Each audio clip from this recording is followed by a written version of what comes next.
South Shore, Brossard to be exact, but first we have to travel over the Champlain Bridge. See you on the other side.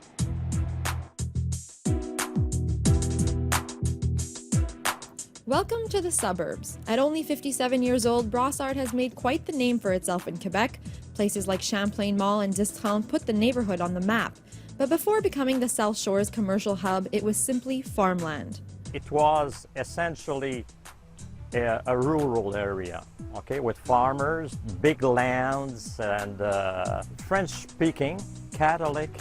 Back then, it was part of a small municipality until Mayor Georges-Henri Brossard decided to pay a visit to Premier Maurice Duplessis. He asked him to give him the power to become a real city, like Longueuil, Saint-Lambert, Saint-Hubert. Maurice Duplessis asked him, what will be the name of the city? The mayor's response? Forgetville, after the recently deceased bishop. And Duplessis replied, Forget. In English, it's forget. So forget that, Brossard. It won't be that. So we'll call it Brossard. A name that stuck. The population grew quickly from 3,000 in 1958 to more than 52,000 in the 1980s. And today? We're considered the 13th largest city in the province. We have about 84,000 residents that live here.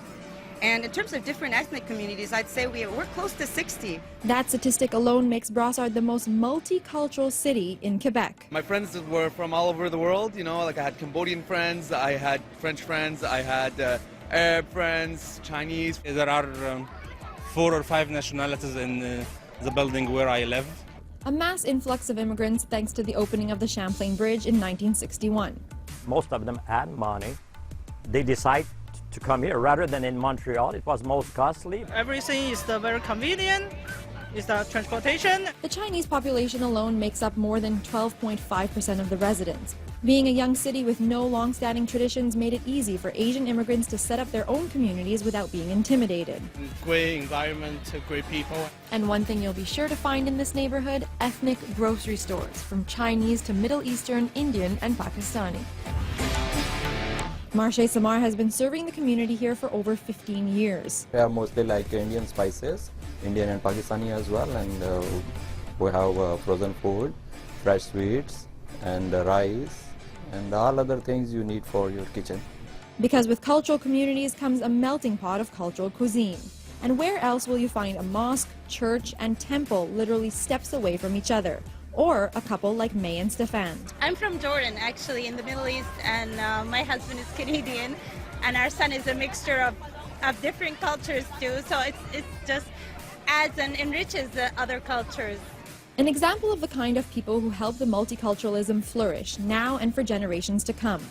Well, I think it gives them a chance to see a lot of different things, and it gives them a chance to grow up with a lot of different cultures. Coexisting cultures and religions sharing the same values in one neighborhood, the true beauty of Brossard. Being Canadian, it's all the cultures, and that's why Brossard is such an inviting city. For BT in the City, I'm Alia Adam.